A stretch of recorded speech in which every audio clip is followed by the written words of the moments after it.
കർത്താവിൻ്റെ വിലയേറിയ നാമം വാഴ്ത്തപ്പെടുമാറാകട്ടെ. കടന്നു വന്ന എല്ലാ പ്രിയപ്പെട്ടവരെയും ഈ സമയം കർത്താവായ യേശു ക്രിസ്തുവിൻ്റെ നാമത്തിൽ ഈ ബൈബിൾ പഠനത്തിലേക്ക് ഞാൻ സ്വാഗതം ചെയ്യുകയാണ്. ഒന്ന് കൺഫേം ചെയ്യാമോ? ഞാൻ പറയുന്നത് കേൾക്കുന്നുവെന്ന് ആരെങ്കിലും ഒന്ന് കൺഫേം? കേൾക്കുന്നുണ്ട്. ഓക്കെ. വിശേഷാൽ thank you so much. Yes, okay. നാം കഴിഞ്ഞ 3 ആഴ്ചകളായി പുതിയ നിയമ സംഭവങ്ങളുടെ ഒരു യാത്ര എന്ന ഒരു പരമ്പരയിലായിരുന്നല്ലോ. പുതിയ നിയമത്തിൽ ധാരാളം സംഭവങ്ങളെ കൊണ്ട് നിറഞ്ഞ ഒരു പുസ്തകമാണല്ലോ പുതിയ നിയമം. അതിൽ നാം അപ്പോസ്തലനായ പൗലോസിൻ്റെ ജീവിതത്തിലെ 2 പ്രധാനപ്പെട്ട സംഭവങ്ങൾ കാണുകയും കഴിഞ്ഞ ആഴ്ചയിൽ യോഹന്നാൻ്റെ സുവിശേഷം 5-ാം അധ്യായത്തിൽ നിന്ന് 38 സംവത്സരം കിടക്കയിലായിരുന്ന പക്ഷപാത രോഗിയെ കർത്താവ് എപ്രകാരം സൗഖ്യമാക്കിയെന്നും അവനെ കാണുകയും അവനെ അറിയുകയും അവൻ്റെ ആവശ്യം എന്താണെന്ന് അവനോട് ചോദിച്ച് മനസ്സിലാക്കി അവനെ സൗഖ്യമാക്കുകയും ചെയ്ത കർത്താവിനെക്കുറിച്ച് നാം ചിന്തിച്ചു. ഇന്നും യോഹന്നാൻ്റെ സുവിശേഷത്തിൽ നിന്ന് തന്നെ ചില ചിന്തകൾ ഒരുമിച്ച് പങ്കുവെക്കുവാനാണ് ഞാൻ ആഗ്രഹിക്കുന്നത്. നാം ഈ അവസാനത്തെ ആഴ്ച ആയതുകൊണ്ട് ഞാനൊരു കാര്യം ഓർപ്പിക്കാൻ താല്പര്യപ്പെടുകയാണ്. ഈ അവസരമൊരുക്കി തന്ന സഭാ നേതൃത്വത്തോടും കടന്നു വന്ന എല്ലാ വിശ്വാസികളോടും കർത്താവായ യേശു ക്രിസ്തുവിൻ്റെ നാമത്തിൽ ഒരിക്കൽ കൂടി ഞാൻ നന്ദി അറിയിക്കുകയാണ്. സെക്കൻഡറാബാദിൽ അഥവാ ഹൈദരാബാദിൽ കർത്താവിൻ്റെ ശുശ്രൂഷ ചെയ്തുകൊണ്ടിരിക്കുകയാണ്. ഇവിടെയുള്ള ശുശ്രൂഷയെ നിങ്ങൾ പ്രാർത്ഥനയിൽ ഓർക്കും എന്ന് ഞാൻ വിചാരിക്കുന്നു. മാത്രമല്ല, ഞാൻ ആദ്യത്തെ എപ്പിസോഡിൽ ആദ്യത്തെ ആഴ്ചയിൽ ഓർപ്പിച്ചതുപോലെ ജോലിയോടുള്ള ബന്ധത്തിലോ പഠനത്തോടുള്ള ബന്ധത്തിലോ നമ്മുടെ കുഞ്ഞുങ്ങൾ ആരെങ്കിലും ഹൈദരാബാദിലേക്കോ സെക്കൻഡറാബാദിലേക്കോ വരുന്നുവെങ്കിൽ ഞങ്ങളെ കോൺടാക്റ്റ് ചെയ്യാവുന്നതാണ്. ഇവിടെ നല്ലൊരു കൂടിവരവുണ്ട്. അവർക്കും ആരാധനയിലൊക്കെ പങ്കെടുക്കാനുള്ള അവസരമുണ്ട് എന്നുകൂടി ഞാൻ ഓർപ്പിക്കുകയാണ്. നമ്മൾ ഇന്ന് ചിന്തിക്കുവാൻ ആഗ്രഹിക്കുന്ന വിഷയത്തിലേക്ക് കടക്കുവാൻ ആഗ്രഹിക്കുകയാണ്. യോഹന്നാൻ്റെ സുവിശേഷം 8-ാം അധ്യായത്തിൻ്റെ 1 മുതൽ 11 വരെയുള്ള ഭാഗത്തു നിന്നാണ് ഞാൻ ചിന്തിക്കുവാൻ ആഗ്രഹിക്കുന്നത്. ഈ ഭാഗം പറഞ്ഞപ്പോൾ തന്നെ എന്താണ് ഇന്ന് സംസാരിക്കുന്ന വിഷയം എന്ന് നിങ്ങൾക്ക് മനസ്സിലായി എന്ന് ഞാൻ കരുതുകയാണ്. യേശു ക്രിസ്തുവിൻ്റെ മുൻപിൽ വ്യഭിചാര ഗർഭത്തിൽ പിടിക്കപ്പെട്ട ഒരു സ്ത്രീയെ കൊണ്ടുവന്നതിന് ശേഷം അവളെ എന്ത് ചെയ്യണമെന്ന് ചോദിക്കുകയും അവളുടെ പാപം കർത്താവ് ക്ഷമിച്ചു കൊടുക്കുകയും ചെയ്യുന്ന ഒരു ചിത്രമാണ് ഈ ഭാഗത്ത് രേഖപ്പെടുത്തിയിരിക്കുന്നത്. കഴിഞ്ഞ ദിവസം നാം ചിന്തിച്ചത് ശാരീരികമായ ബലഹീനതയുള്ള ഒരു വ്യക്തിയെ ശാരീരിക രോഗസൗഖ്യം ആ വ്യക്തിക്ക് കൊടുത്തതാണ് കഴിഞ്ഞ ദിവസം നാം ചിന്തിച്ചത്. എന്നാൽ ആത്മീയ രോഗസൗഖ്യം കൊടുക്കുന്ന കർത്താവായ യേശു ക്രിസ്തുവിനെയാണ് ഈ ഭാഗത്ത് വരച്ച് കാണിച്ചിരിക്കുന്നത്. കർത്താവായ യേശു ക്രിസ്തുവിന് നമ്മളുടെ ശരീരത്തിൽ മാത്രമല്ല നമ്മുടെ ആത്മീയ സൗഖ്യത്തിലും കർത്താവാണ് കാരണഭൂതൻ. കർത്താവിന് അത് സാധിക്കും എന്നുള്ളതിൻ്റെ ഒരു മനോഹരമായ ചിത്രമാണ് ഈ ഭാഗത്ത് നമുക്ക് കാണുവാൻ സാധിക്കുന്നത്. ഞാൻ ആ ഭാഗം ഒന്ന് വായിക്കാൻ, നമുക്ക് വളരെ സുപരിചിതമായ ഭാഗമാണെങ്കിൽ പോലും ദൈവവചനമായതുകൊണ്ട് നാം തീർച്ചയായിട്ടും അത് വായിക്കേണ്ട ആവശ്യമുണ്ടല്ലോ അതിൽ നിന്ന് ചിന്തിക്കുന്നതിന് മുമ്പ്. അതുകൊണ്ട് മാത്രം ഞാൻ ആ ഭാഗം ഒന്ന് വായിക്കുവാൻ താല്പര്യപ്പെടുകയാണ്. 8-ാം അധ്യായത്തിൻ്റെ 1-ാം വാക്യം മുതൽ, 1-ാം വാക്യം വായിക്കുന്നതിന് മുമ്പ് 7-ാം അധ്യായത്തിൻ്റെ 53-ാമത്തെ വാക്യം മുതൽ ഞാൻ വായിക്കുവാൻ താല്പര്യപ്പെടുകയാണ്. അങ്ങനെ ഓരോരുത്തൻ താന്താൻ്റെ വീട്ടിൽ പോയി. യേശുവോ ഒലിവ് മലയിലേക്ക് പോയി. അധികാലത്ത് അവൻ പിന്നെയും ദേവാലയത്തിൽ ചെന്ന് ജനമൊക്കെയും അവൻ്റെ അടുക്കൽ വന്നു. അവൻ ഇരുന്ന് അവരെ ഉപദേശിച്ചു കൊണ്ടിരിക്കുമ്പോൾ ശാസ്ത്രിമാരും പരീശന്മാരും വ്യഭിചാരത്തിൽ പിടിച്ചിരുന്ന ഒരു സ്ത്രീയെ കൊണ്ടുവന്ന് നടുവിൽ നിർത്തി അവനോട്, ഗുരു, ഈ സ്ത്രീയെ വ്യഭിചാര ഗർഭത്തിൽ തന്നെ പിടിച്ചിരിക്കുന്നു. ഇങ്ങനെയുള്ളവരെ കല്ലെറിയണം എന്ന് മോശ ന്യായപ്രമാണത്തിൽ ഞങ്ങളോട് കൽപ്പിച്ചിരിക്കുന്നു. നീ ഇവളെക്കുറിച്ച് എന്ത് പറയുന്നു എന്ന് ചോദിച്ചു. ഇത് അവനെ കുറ്റം ചുമത്തുവാൻ സംഗതി കിട്ടേണ്ടതിന് അവനെ പരീക്ഷിച്ച് ചോദിച്ചതായിരുന്നു. യേശുവോ കുനിഞ്ഞ് വിരൽ കൊണ്ട് നിലത്ത് എഴുതിക്കൊണ്ടിരുന്നു. അവർ അവനോട് ചോദിച്ചു കൊണ്ടിരിക്കുമ്പോൾ അവൻ നിവർന്നു, നിങ്ങളിൽ പാപമില്ലാത്തവൻ അവളെ ഒന്നാമത് കല്ലെറിയട്ടെ എന്ന് അവരോട് പറഞ്ഞു. പിന്നെയും കുനിഞ്ഞ് വിരൽ കൊണ്ട് നിലത്ത് എഴുതിക്കൊണ്ടിരുന്നു. അവർ അത് കേട്ടിട്ട് മനസ്സാക്ഷിയുടെ ആക്ഷേപം ഹേതുവായി മൂത്തവരും ഇളയവരും ഓരോരുത്തരായി വിട്ടുപോയി. യേശു മാത്രവും നടുവിൽ നിൽക്കുന്ന സ്ത്രീയും ശേഷിച്ചു. യേശു നിവർന്നു അവളോട്, സ്ത്രീയെ, അവർ എവിടെ? നിനക്ക് ആരും ശിക്ഷ വിധിച്ചില്ലയോ എന്ന് ചോദിച്ചതിന്, ഇല്ല കർത്താവേ എന്ന് അവൾ ഉത്തരം പറഞ്ഞു. ഞാനും നിനക്ക് ശിക്ഷ വിധിക്കുന്നില്ല, പോക, ഇനി പാപം ചെയ്യരുത് എന്ന് യേശു പറഞ്ഞു.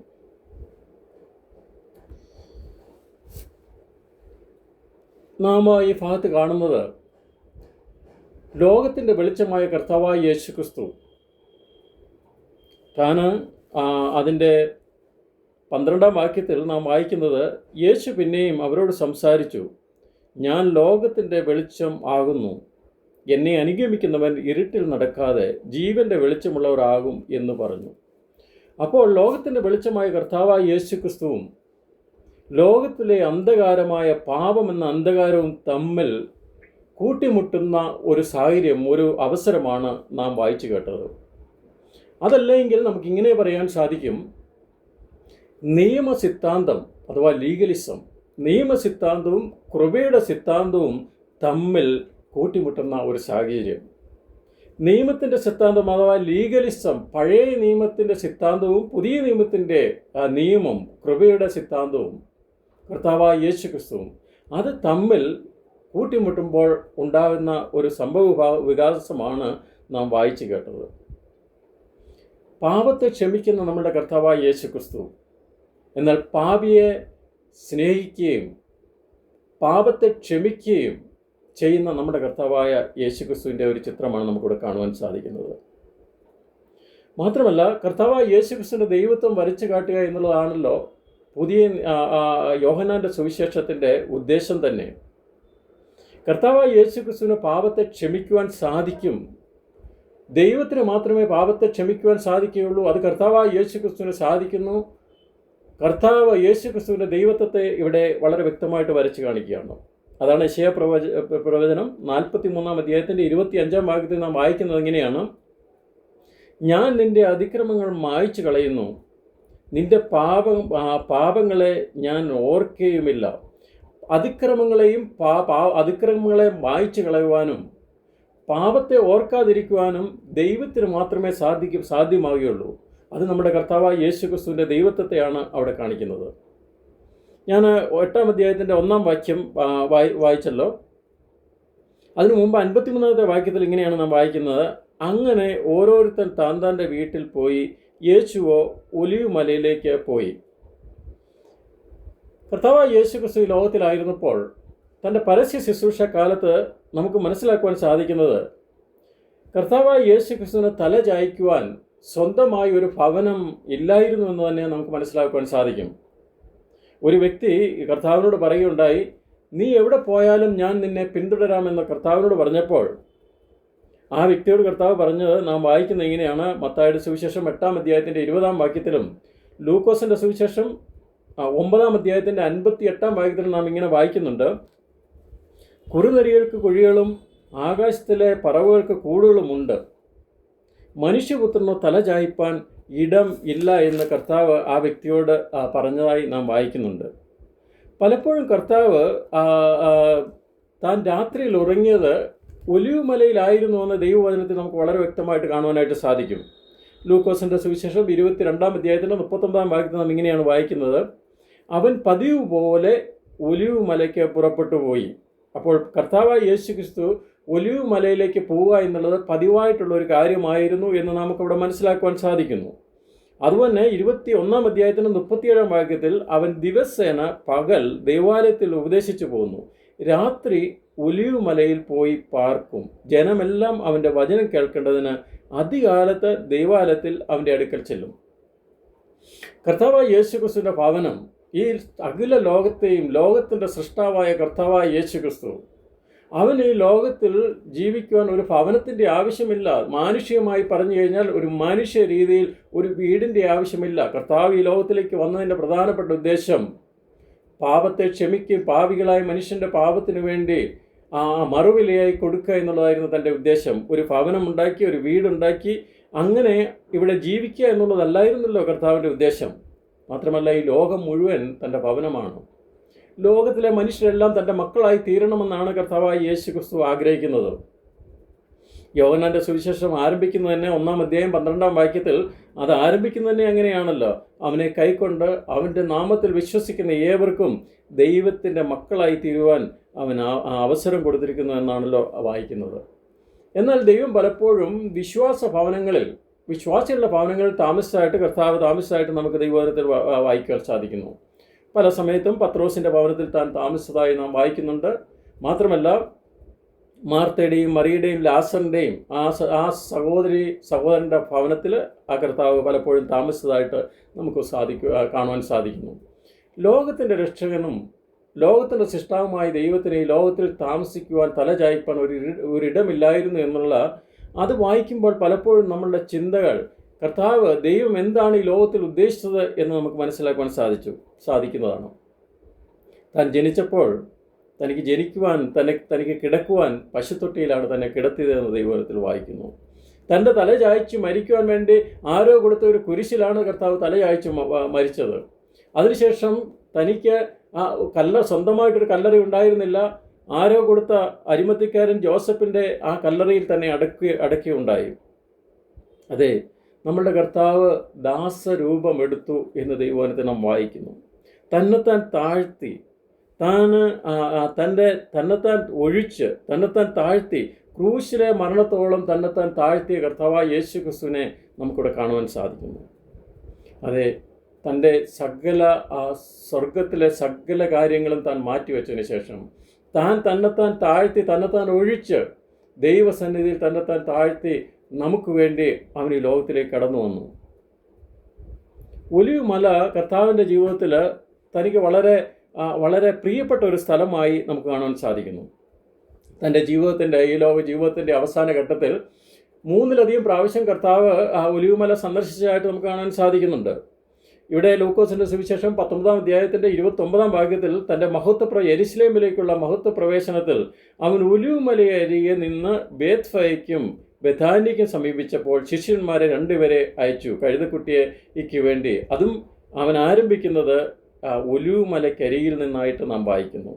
മാത്രമല്ല, മത്തായിയുടെ സുവിശേഷം 24-ാം അധ്യായത്തിലും മർക്കോസിൻ്റെ സുവിശേഷം 13-ാം അധ്യായം, ലൂക്കോസിൻ്റെ സുവിശേശം 21-ാം അധ്യായത്തിലൊക്കെയും തൻ്റെ ഒലിവുമല പ്രസംഗത്തെക്കുറിച്ച് രേഖപ്പെടുത്തിയിട്ടുണ്ട്. താൻ ഒലിവുമലയിൽ നിന്ന് പ്രസംഗിക്കുകയും തൻ്റെ രണ്ടാമത്തെ വരവിനെക്കുറിച്ചും അതിനുശേഷം സംഭവിക്കുന്ന കാര്യങ്ങളെക്കുറിച്ചും വളരെ വ്യക്തമായിട്ട് അവിടെ രേഖപ്പെടുത്തിയിരിക്കുന്നതായിട്ട് നമുക്ക് കാണാൻ സാധിക്കുന്നു. മാത്രമല്ല, കർത്താവ് തൻ്റെ അന്ത്യത്താഴം കഴിച്ചതിനെക്കുറിച്ച് പറയുന്നു. 26-ാം അധ്യായം, മത്തായിയുടെ സുവിശേഷം 26-ാം അധ്യായത്തിൻ്റെ 30-ാമത്തെ വാക്യത്തിൽ താന് പിന്നെ സ്തോത്രം പാടിയ ശേഷം ഒലിവുമലയിലേക്ക് പോയി എന്ന് പറയുന്നു. തൻ്റെ മരണത്തിന് ശേഷം സ്വർഗാരോഹണവും ഒലിവുമലയിൽ നിന്നായിരുന്നു എന്ന് അപ്പോസ്തല പ്രവൃത്തി 1-ാം അധ്യായത്തിൻ്റെ 11-12 വാക്യങ്ങൾ നമുക്ക് കാണാനായിട്ട് സാധിക്കും. മാത്രമല്ല, കർത്താവായ യേശു ക്രിസ്തുവിൻ്റെ മടങ്ങി വരവും അവിടെ തന്നെയാണ് എന്ന് സെക്കരിയ പ്രവചനം 14-ാം അധ്യായത്തിൻ്റെ 4-ാം വാക്യത്തിൽ നാം വായിക്കുന്നു. അപ്പോൾ ഒലിവുമല എന്നുള്ളത് നമ്മുടെ കർത്താവായ യേശു ക്രിസ്തുവിനെ സംബന്ധിച്ച് വളരെ പ്രാധാന്യമർഹിക്കുന്ന ഒരു സ്ഥലമായിരുന്നു. തൻ്റെ വരവിനെക്കുറിച്ച് ഇവിടെ സെക്കരിയ പ്രവചനം 14-ാം അധ്യായം 4-ാം വാക്യത്തിൽ നാം ഇങ്ങനെയാണ് വായിക്കുന്നത്: അന്നാളിൽ അവൻ്റെ കാൽ യെരുശലേമിനരികെ കിഴക്കുള്ള ഒലിവുമലയിൽ നിൽക്കും. ഒലിവുമല കിഴക്ക് പടിഞ്ഞാറായി നടുവേ പിളർന്നു പോകും എന്ന് നാം അവിടെ വായിക്കുകയാണ്. അപ്പോൾ കർത്താവായ യേശു ക്രിസ്തുവിൻ്റെ ജീവിതത്തിൽ ഏറ്റവും പ്രധാനപ്പെട്ട ഒരു സ്ഥലമായിരുന്നു ഈ ഒലിവുമലയിലേക്ക് താൻ പോയതിനെക്കുറിച്ച് 1-ാം വാക്യത്തിൽ നാം വായിക്കുന്നു. അവിടെ ചെന്ന് കഴിഞ്ഞ് വീണ്ടും അവൻ അതിരാവിലെ എഴുന്നേറ്റ് ദേവാലയത്തിൽ ചെന്നു. 2-ാമത്തെ വാക്യത്തിൽ നാം അതാണ് പറയുക. കർത്താവായ യേശു ക്രിസ്തു അതിരാവിലെ എഴുന്നേറ്റ് ദേവാലയത്തിലേക്ക് ചെന്ന് ദൈവവചനം സംസാരിക്കുകയും അവരെ ഉപദേശിച്ചു കൊണ്ടിരിക്കുകയും ചെയ്തു. കർത്താവായ യേശു ക്രിസ്തു തൻ്റെ ശുശ്രൂഷ ആരംഭിച്ചു. ആദ്യകാലത്ത് തന്നെ തൻ്റെ ശുശ്രൂഷ കർത്താവ് ആരംഭിച്ചു. എന്നാൽ ആ ആദ്യകാലത്ത് തന്നെ ശത്രുവും തൻ്റെ ശുശ്രൂഷ ആരംഭിച്ചു. ദൈവം തൻ്റെ ശുശ്രൂഷ ആരംഭിക്കുമ്പോൾ പിശാചും തൻ്റെ ശുശ്രൂഷ ആരംഭിക്കുന്നതായിട്ട് നമുക്ക് കാണാനായിട്ട് സാധിക്കും. കർത്താവിന് വേണ്ടി ശോഭിക്കുന്നവരെയാണ് ശത്രു ഏറ്റവും കൂടുതൽ ലക്ഷ്യം വെക്കുന്നത്. കർത്താവിന് വേണ്ടി ഫലം കായ്ക്കുന്നവരെയാണ് ശത്രു കല്ലെടുത്ത് ധാരാളമായി എറിയുന്നത്. നാം സാധാരണ പറയാറുണ്ടല്ലോ, ഫലം കായ്ക്കുന്ന വൃക്ഷത്തിന് ഏറ്റവും കൂടുതൽ കല്ലേറ് കൊള്ളുമെന്നും. കർത്താവ് തൻ്റെ ശുശ്രൂഷ അതിരാവിലെ ആരംഭിച്ചു കഴിഞ്ഞപ്പോൾ സാത്താനും തൻ്റെ ശുശ്രൂഷ ആരംഭിച്ചു. പലപ്പോഴും ഈ ലോകത്തിൽ നാം കാണുന്നത്, നാം ഒന്നും ചെയ്യാതിരുന്നു കഴിഞ്ഞാൽ ആർക്കും ഒരു പ്രശ്നവുമില്ല. നാം കർത്താവിന് വേണ്ടി എന്തെങ്കിലും ചെയ്തു കഴിയുമ്പോൾ, നാം മറ്റുള്ളവരെ കർത്താവിലേക്ക് കൊണ്ടുവരാൻ ശ്രമിച്ചു കഴിയുമ്പോൾ ലോകം നമുക്ക് എതിരായി തീരും. ശത്രുവും തൻ്റെ ശുശ്രൂഷ ആരംഭിക്കുന്നതായിട്ട് നമുക്ക് കാണുവാൻ സാധിക്കുന്നു. തുടർന്ന് നാം വായിക്കുന്നത്, ശാസ്ത്രിമാരും പരീശന്മാരും വ്യഭിചാരത്തിൽ പിടിച്ചിരുന്ന ഒരു സ്ത്രീയെ കൊണ്ടുവന്ന് നടുവിൽ നിർത്തി. അവരുടെ സാഹചര്യം ഒന്ന് ചിന്തിച്ചു നോക്കിയാൽ, യഹൂദന്മാരുടെ അന്നത്തെ കാലഘട്ടത്തെക്കുറിച്ച് ഞാൻ ചിന്തിച്ചു നോക്കുമ്പോൾ, സാധാരണ പുരുഷന്മാർ കൂടുന്നവരുടെ മധ്യത്തിൽ സ്ത്രീകൾ കടന്നു വരിക എന്നുള്ളത് അപൂർവമായ ഒരു കാര്യമായിരുന്നു. അത് അനുവദനീയമായ അല്ലാത്തൊരു കാര്യമായിരുന്നു. എന്നാൽ ഇവിടെ പുരുഷന്മാർ മാത്രം നിൽക്കുന്ന ആ മധ്യത്തിൽ ഒരു സ്ത്രീ നിൽക്കുന്ന ഒരവസ്ഥ ഒന്ന് നമുക്ക് ചിന്തിച്ചു നോക്കാം. അതും അവളെ ശരിയായ കാര്യത്തിനല്ല പിടിച്ചിരിക്കുന്നത്. തെറ്റായ കാര്യത്തിൽ തെറ്റായ ജീവിതം നയിച്ചതിന് വേണ്ടി അവളെ കൊണ്ടുവന്ന് പരസ്യമായിട്ട് മറ്റുള്ളവരുടെ മുമ്പിൽ അപമാനിച്ച് അവളെ നിർത്തിയിരിക്കുകയാണ്. ആ സ്ത്രീയുടെ മാനസികാവസ്ഥ എത്ര ഭീകരമായിരിക്കും എന്ന് നാം ഒന്ന് ചിന്തിച്ചു നോക്കുക. എന്നിട്ട് അവർ പറയുകയാണ്, 4-ാം വാക്യത്തിൽ നാം ഇങ്ങനെയാണ് വായിക്കുന്നത്, ഗുരു ഈ സ്ത്രീയെ വ്യഭിചാര കർമ്മത്തിൽ തന്നെ പിടിച്ചിരിക്കുന്നു. ഇങ്ങനെയുള്ളവരെ കല്ലെറിയണം എന്ന് മോശ ന്യായപ്രമാണത്തിൽ ഞങ്ങളോട് കൽപ്പിച്ചിരിക്കുന്നു. നീ ഇവളെക്കുറിച്ച് എന്തു പറയുന്നു? ഇവിടെ ഇവളെ എന്തിനാണ് പിടിച്ചിരിക്കുന്നത്? വ്യഭിചാര കർമ്മത്തിലാണ് ഇവളെ പിടിച്ചിരിക്കുന്നത്. ഏറ്റവും വലിയൊരു പാപമാണ് ഇവൾ ചെയ്തിരിക്കുന്നത്. ഇവൾക്ക് കൊടുക്കേണ്ട ശിക്ഷ എന്താണെന്ന് ഞങ്ങൾക്ക് വളരെ കൃത്യമായിട്ട് അറിയാം. വേദപുസ്തകം ഞങ്ങൾക്ക് വളരെ വ്യക്തമായിട്ട് അറിയാം. ബൈബിൾ ഞങ്ങൾക്ക് നന്നായിട്ട് അറിയാം. എന്താണ് ചെയ്യേണ്ടതെന്ന് ഞങ്ങൾക്കറിയാം. കാരണം മോശ ഞങ്ങളോട് പറഞ്ഞിട്ടുണ്ട്. ദൈവം കഴിഞ്ഞാൽ യഹൂദനെ സംബന്ധിച്ച് ഏറ്റവും പ്രധാനപ്പെട്ട ഒരു വ്യക്തിയാണല്ലോ മോശ. മോശ കൊടുത്ത ന്യായപ്രമാണത്തിൽ പറയുകയാണ്, ഇങ്ങനെയുള്ളവരെ എന്ത് ചെയ്യണമെന്ന് മോശ ഞങ്ങളോട് കൽപ്പിച്ചിട്ടുണ്ട്. ഞങ്ങൾ മോശയുടെ സ്വന്തം ആളുകളാണ്. ഞങ്ങൾ ന്യായപ്രമാണത്തിൻ്റെ സ്വന്തം ആളുകളാണ്. ഞങ്ങൾ ബൈബിളിൻ്റെ സ്വന്തം ആളുകളാണ്. എന്താണ് ചെയ്യേണ്ടതെന്ന് ഞങ്ങൾക്ക് വളരെ കൃത്യമായിട്ട് അറിയാം. ദൈവത്തോട് പറയുകയാണ്, നീ ഇവളെക്കുറിച്ച് എന്ത് പറയുന്നു? മോശയുടെ ന്യായപ്രമാണം മോശയുടെ കയ്യിൽ വെച്ചു കൊടുത്ത, തൻ്റെ വിരലുകൾ കൊണ്ട് എഴുതി കയ്യിൽ വെച്ചു കൊടുത്ത ആ സാക്ഷാൽ ദൈവപുത്രനായ കർത്താവായ യേശുക്രിസ്തുവിനോട് ഇവിടെ ഈ യഹൂദന്മാർ, പരീശന്മാരും ശാസ്ത്രിമാരും യേശുക്രിസ്തുവിൻ്റെ അടുക്കൽ വന്ന് അവരോട് പറയുകയാണ്, ഇവളെ എന്ത് ചെയ്യണമെന്നാണ് നീ പറയുന്നത്? കർത്താവിന് അറിയാമായിരുന്നു അവർക്ക് മറുപടി അർഹിക്കുന്നില്ല. കാരണം അവർ മറുപടിക്ക് വേണ്ടിയല്ല ഈ ചോദ്യം ചോദിച്ചത് എന്ന് വളരെ വ്യക്തമായിട്ട് അവിടെ എഴുതിയിട്ടുണ്ട്. 6-ാം വാക്യത്തിൽ, ഇങ്ങനെ അവനെ കുറ്റം ചുമത്തുവാൻ സംഗതി കിട്ടേണ്ടതിന് അവനെ പരീക്ഷിച്ച് ചോദിച്ചതായിരുന്നു എന്ന് കർത്താവായ യേശുക്രിസ്തുവിനെ വളരെ വ്യക്തമായിട്ട് മനസ്സിലാക്കി. അവിടെ നമുക്ക് മനസ്സിലാക്കാൻ സാധിക്കുന്ന ഒരു കാര്യം, a spirit of fault finding. മറ്റുള്ളവൻ്റെ തെറ്റ് കണ്ടുപിടിക്കുവാൻ വേണ്ടി അവർ അതിരാവിലെ ഇറങ്ങിയിരിക്കുകയാണ്. കരങ്ങളിൽ കല്ലുകളുമേന്തി മറ്റുള്ളവൻ്റെ പുറകെ അവൻ്റെ തെറ്റ് കണ്ടുപിടിച്ചതിന് ശേഷം ഇവനെ ന്യായം വിധിക്കുവാൻ വേണ്ടി, ഇവനെ കല്ലെറിഞ്ഞു കൊല്ലുവാൻ വേണ്ടി, അവന് ശിക്ഷാവിധി നടത്തി കൊടുക്കുവാൻ വേണ്ടി ഇവർ ഇറങ്ങിത്തിരിക്കുകയാണ്. അവൻ്റെ തെറ്റ് കണ്ടുപിടിക്കുവാൻ വേണ്ടി ഇറങ്ങിത്തിരിക്കുകയാണ്. കർത്താവായ യേശുക്രിസ്തു പോയ സ്ഥലത്തൊക്കെയും അവനെ ഏതെങ്കിലും രീതിയിൽ ട്രാപ്പ് ചെയ്യുവാൻ വേണ്ടി ഒരു കൂട്ടം ആളുകൾ കർത്താവിൻ്റെ പുറകെ എപ്പോഴും കൂടിക്കൊണ്ടിരുന്നു. ഒന്നുകിൽ അവൻ്റെ വാക്കിൽ പിടിക്കണം, അവൻ്റെ പ്രവൃത്തിയിൽ പിടിക്കണം, അല്ലെങ്കിൽ ഏതെങ്കിലും രീതിയിൽ അവനെ ട്രാപ്പ് ചെയ്യണം. ഇവിടെ നമുക്കറിയാം, കർത്താവ് 2 വഴി കൂടെ പറഞ്ഞാലും പ്രശ്നമാണ്. അവളെ വെറുതെ വിടുക എന്ന് പറഞ്ഞു കഴിഞ്ഞാൽ ആ ലോകത്ത് അവിടെ ചുറ്റുപാടും നിൽക്കുന്ന ആളുകളുടെ മുമ്പിൽ ഇവർ വിളിച്ചു പറയും, ഇവൻ മോശയുടെ ന്യായപ്രമാണം അംഗീകരിക്കുന്നവനല്ല, ഇവൻ എങ്ങനെയാണ് പ്രവാചകനാകുന്നത്, ഇവൻ എങ്ങനെയാണ് ഗുരുവാകുന്നത്, ഇവൻ എങ്ങനെയാണ് ബൈബിൾ പഠിപ്പിക്കാൻ സാധിക്കുന്നത്, അവനെ കുറ്റം വിധിക്കും. അല്ല,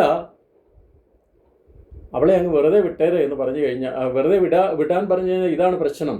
എന്നാൽ അവളെ കുറ്റം വിധിക്കുക, അവളെ കല്ലെറിഞ്ഞു കൊല്ലുക എന്ന് പറഞ്ഞു കഴിഞ്ഞാൽ അന്നത്തെ ഭരണാധികാരികൾ യേശുക്രിസ്തുവിനെ വെറുതെ വിടുകയില്ല. കാരണം റോമൻ ഭരണാധികാരികൾ റോമൻ ഭരണം അധികാരം താൻ കരങ്ങളിലെടുത്തു, താൻ നിയമം കരങ്ങളിലെടുത്തു എന്ന് പറഞ്ഞുകൊണ്ട് തന്നെ കുറ്റം വിധിക്കുവാൻ സാധിക്കും. ഏത് വേദിയിലാണെങ്കിലും കർത്താവിനെ കുറ്റം വിധിക്കുക, അവനിലൂടെ തെറ്റ് കണ്ടുപിടിക്കുക, അവനെ ക്രൂശീകരിക്കുക, അത് മാത്രമായിരുന്നു ഈ ജനക്കൂട്ടത്തിൻ്റെ, ഈ കർത്താവിനെ പിന്തുടർന്ന ചില ആളുകളുടെ ഉദ്ദേശം. കർത്താവിനെ ഏതെല്ലാം രീതിയിൽ അവർ കൊടുക്കുവാൻ ശ്രമിച്ചു. നിന്റെ ശിഷ്യന്മാർ കൈ കഴുകാതെ ആഹാരം കഴിക്കുന്നു, നീ ദേവാലയം പൊളിച്ചു കളയുമെന്ന് പറയുന്നു, കൈസർക്ക് കരം കൊടുക്കുന്നത് വിഹിതമല്ല എന്ന് പഠിപ്പിക്കുന്നു. ഏത് രീതിയിൽ കർത്താവിനെ ട്രാപ്പ് ചെയ്യാൻ നോക്കിയാലും കർത്താവ്, സർവശക്തനായ ദൈവം, മനുഷ്യൻ്റെ ഹൃദയത്തെ, പാപചിന്തകളെ അറിയുന്ന കർത്താവ് അവരുടെ ഹൃദയത്തിൻ്റെ വിചാരങ്ങളും വികാരങ്ങളും മനസ്സിലാക്കിയതിന് ശേഷം അതേ രീതിയിൽ അവരോട് ഇടപെട്ടതായിട്ട് നമുക്ക് കാണുവാനായിട്ട് സാധിക്കും. പലപ്പോഴും നാം ഈ ലോകത്തിലായിരിക്കുമ്പോൾ ഇതേ രീതിയിലുള്ള സാഹചര്യങ്ങൾ പലപ്പോഴും നമുക്ക് കൈകാര്യം ചെയ്യേണ്ട സാഹചര്യം വരും. സഭാ ജീവിതത്തിൽ, സഭാ നേതൃത്വത്തിലായിരിക്കുന്നവർക്ക് ഇപ്രകാരമുള്ള കാര്യങ്ങൾ ധാരാളം കൈകാര്യം ചെയ്യേണ്ടതായിട്ട് വരും. രണ്ട് വഴിക്കും വയ്യാത്ത ഒരു സാഹചര്യം, യേസ് പറയാൻ പറ്റാത്ത സാഹചര്യം, നോ പറയാൻ പറ്റാത്ത സാഹചര്യം. ഇങ്ങനെയുള്ള സാഹചര്യത്തെ കർത്താവ് എത്ര ഭംഗിയായിട്ട്, എത്ര മനോഹരമായിട്ട് അത് കൈകാര്യം ചെയ്തു എന്ന് നമുക്ക് ഈ ഭാഗത്ത് നിന്ന് മനസ്സിലാക്കുവാനായിട്ട് സാധിക്കും. രണ്ടാമത് ഇവരുടെ മനോഭാവത്തെക്കുറിച്ച് പറയുന്നത്, അവർ തെറ്റ് കണ്ടുപിടിക്കുക. രണ്ടാമത് ജഡ്ജ്മെൻ്റൽ ആറ്റിറ്റ്യൂഡ്, മറ്റുള്ളവരെ കുറ്റം വിധിക്കുക, അവരിലെ കുറ്റം കണ്ടുപിടിക്കുക എന്നുള്ള ഒരു ജഡ്ജ്മെൻ്റൽ ആയിട്ടുള്ള ആറ്റിറ്റ്യൂഡ്. മത്തായിയുടെ സുവിശേഷം 7-ാം അധ്യായത്തിൻ്റെ 1 മുതൽ 5 വരെയുള്ള ഭാഗത്ത് കർത്താവായ യേശുക്രിസ്തു തൻ്റെ ഗിരിപ്രഭാഷണത്തിൽ ഇപ്രകാരം പഠിപ്പിച്ചത് നമുക്കറിയാമല്ലോ. നിങ്ങൾ വിധിക്കപ്പെടാതിരിക്കേണ്ടതിന് വിധിക്കരുത്. നിങ്ങൾ വിധിക്കുന്ന വിധിയാൽ നിങ്ങളെയും വിധിക്കും.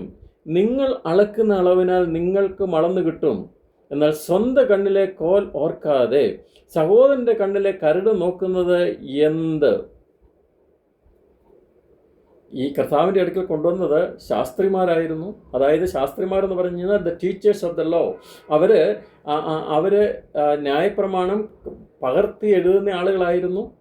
മാത്രമല്ല ന്യായപ്രമാണം പഠിപ്പിക്കുന്ന ആളുകളായിരുന്നു. പരീശന്മാരെന്ന് പറഞ്ഞാൽ ദ സെപ്പറേറ്റഡ് വൺ, അതായത് വളരെ കർശനമായിട്ട് ന്യായപ്രമാണത്തെ അംഗീകരിക്കുന്ന ഒരു കൂട്ടം ആളുകളായിരുന്നു പരീശന്മാർ.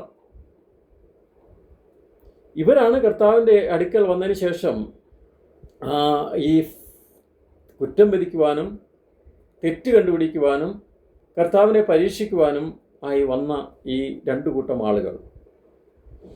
ഇവർ പുറമേയുള്ള കാര്യങ്ങൾക്കും ആചാരാനുഷ്ഠാനങ്ങൾക്കും അമിത പ്രാധാന്യം കൊടുക്കുകയും ഹൃദയത്തിൽ യാതൊരു വ്യത്യാസവുമില്ലാത്ത ഒരു വിഭാഗം ആളുകളുടെ പ്രതിനിധികളായിട്ട് വേണം ഇവരെ കാണുവാനായിട്ട്. ന്യായപ്രമാണം വളരെ നന്നായി അറിയാവുന്നവർ, അത് പഠിപ്പിക്കുന്നവർ, അത് പകർത്തി എഴുതുന്നവർ, സെപ്പറേറ്റഡായിട്ട് അതിനുവേണ്ടി മാത്രം ജീവിതം മാറ്റിവെച്ചിരിക്കുന്ന ആളുകൾ. എന്നാൽ അവരുടെ ഹൃദയം ദൈവത്തിൽ നിന്ന് വളരെ വളരെ ദൂരെ അകന്ന് മാറിയിരുന്ന ആ സാഹചര്യമാണ് കാണുവാൻ സാധിക്കുന്നത്. ന്യായപ്രമാണം സ്വന്തം വിരൽ കൊണ്ട് എഴുതി കൊടുത്ത വലിയവനായ ദൈവത്തിന് മുമ്പിൽ അവർ നിന്നുകൊണ്ട് പറയുകയാണ്, മോശയുടെ പ്രമാണത്തിൽ ഞങ്ങളോട് കൽപ്പിച്ചിരിക്കുന്നു. എന്താണ് മോശയുടെ പ്രമാണത്തിൽ ഞങ്ങളോട് കൽപ്പിച്ചിരിക്കുന്നത്? ലേവ്യ പുസ്തകം 20-ാം അധ്യായത്തിൻ്റെ 10-ാം വാക്യം. അവിടെ ഇങ്ങനെയാണ് നാം വായിക്കുന്നത്. ഞാനത് വായിക്കാം.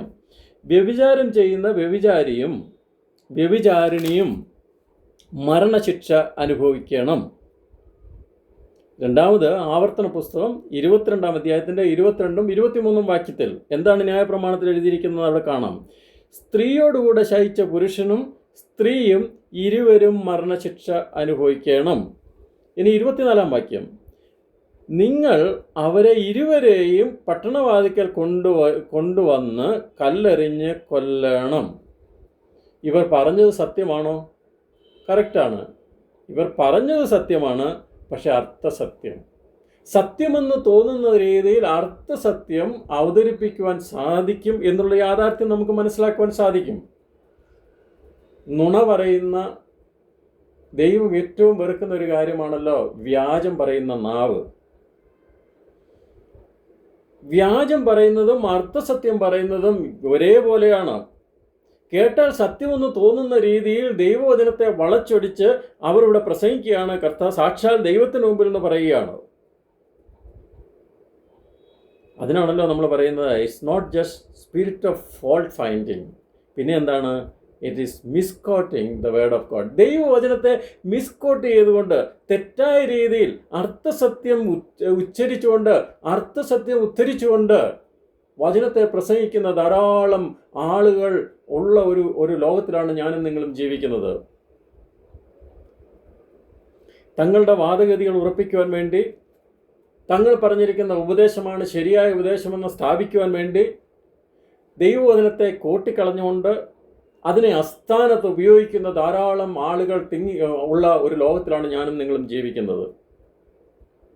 യേശുക്രിസ്തുവിനെ കർത്താവല്ല, യേശുക്രിസ്തു ഒരു സൃഷ്ടിയാണ് എന്നും യേശുക്രിസ്തു ദൈവമല്ല എന്നും പഠിപ്പിക്കുന്ന ആളുകൾ പോലും ഞാനും നിങ്ങളും പ്രസംഗിക്കുന്ന ഈ ദൈവവചനമായ വിശുദ്ധ ബൈബിളിലെ വാക്യം എടുത്തുകൊണ്ട് അതിനെ മിസ്കോട്ട് ചെയ്തുകൊണ്ടാണ് അവർ പറയുന്നത് യേശുക്രിസ്തു ദൈവമല്ല എന്ന്. അപ്പോൾ ഒന്ന് ആലോചിച്ച് നോക്കണം, സാത്താൻ ദൈവത്തിൻ്റെ വചനത്തെ ദുരുപയോഗിക്കുന്ന ഒരു കാലഘട്ടത്തിലല്ലേ ഞാനും നിങ്ങളും ജീവിക്കുന്നത്. കർത്താവായ യേശുക്രിസ്തുവിനെ പരീക്ഷിക്കാൻ വേണ്ടി സാത്താൻ പരിശുദ്ധാത്മാവ് മരുഭൂമിയിലേക്ക് നടത്തി. സാത്താൻ അവനെ പരീക്ഷിച്ചു. 40 ദിവസത്തെ പരീക്ഷണത്തിന് ശേഷം കർത്താവായ യേശുക്രിസ്തുവിന് വലിയ ഓഫർ കൊടുക്കുന്നതായിട്ട് നമുക്ക് കാണാൻ സാധിക്കും. 4-ാം അധ്യായം, മത്തായിയുടെ സുവിശേഷം 4-ാം അധ്യായം 6-ാം വാക്യം. അവിടെ കർത്താവിനെ അവർ പറയുകയാണ്, നീ താഴോട്ട് ചാടിയാണെങ്കിൽ, ബൈബിളിൽ നിന്ന് തന്നെ അവൻ കോട്ട് ചെയ്തുകൊണ്ട് സംസാരിക്കുകയാണ്. പഴയ നിയമത്തിൽ നിന്ന് സങ്കീർത്തനം 91-ാം സങ്കീർത്തനത്തിൻ്റെ 11ഉം 12ഉം വാക്യങ്ങൾ സാത്താൻ മനഃപ്പാഠമായിരുന്നു. അത് കോട്ട് ചെയ്തുകൊണ്ട് അവൻ പറയുകയാണ്, നിന്നെക്കുറിച്ച് അവൻ തൻ്റെ ദൂതന്മാരോട് കൽപ്പിക്കും, അവൻ നിന്റെ കാൽ കല്ലിൽ തട്ടാതെ വണ്ണം നിന്നെ കയ്യിൽ താങ്ങിക്കൊള്ളും. നീ ചാടിക്കോ, ഒരു പ്രശ്നവുമില്ല, നീ പ്രശ്നത്തിലേക്ക് എടുത്ത് ചാടിക്കോ, നിന്നെ ദൈവം സൂക്ഷിച്ചുകൊള്ളും. ഇന്നും ഈ ലോകത്തിൽ ഇത് തന്നെയല്ലേ കേൾക്കുന്നത്? നീ എന്ത് തെറ്റ് ചെയ്താലും, എന്ത് അബദ്ധം ചെയ്താലും, ഏത് രീതിയിൽ ജീവിച്ചാലും ദൈവം നിന്നെ സൂക്ഷിച്ചുകൊള്ളും, നീ ഒന്നും പേടിക്കണ്ട, നീ ചാടിക്കൊള്ളുക. എന്നാൽ ഈ സാത്താൻ അത് കോട്ട് ചെയ്തപ്പോൾ 91-ാം സങ്കീർത്തനത്തിൻ്റെ 11ഉം 12ഉം വാക്യങ്ങളൊന്ന് വായിച്ചു നോക്കിയാൽ മനസ്സിലാകും. അവിടെ നിന്ന് അവൻ ആവശ്യമുള്ളത് മാത്രമേ സാത്താൻ എടുത്തുള്ളൂ, അതിന് മുമ്പുള്ളത് അങ്ങ് വിട്ടുകളഞ്ഞു. അതാണ് ദൈവവചനത്തെ മിസ്കോട്ട് ചെയ്യുക. ആ ഭാഗം പിന്നീടൊന്ന് വായിച്ചു നോക്കിയാൽ മനസ്സിലാകും. മത്തായിയുടെ സുവിശേഷം 4-ാം അധ്യായം 6-ാം വാക്യവും സങ്കീർത്തനം 91-ന്റെ 11ഉം 12ഉം വാക്യങ്ങൾ ഒരുമിച്ച് വായിക്കുമ്പോൾ മനസ്സിലാകും, സാത്താൻ കോട്ട് ചെയ്തത് അത് മിസ്കോട്ട് ചെയ്യുകയാണ് ചെയ്തത്. അത് അവന് ആവശ്യമുള്ളത് മാത്രം അവിടെ നിന്ന് എടുത്തതിന് ശേഷം അവനൊരു വലിയൊരു കാര്യം സ്ഥാപിച്ചെടുക്കുകയാണ് ചെയ്തതെന്ന് നമുക്ക് കാണാൻ സാധിക്കുന്നു.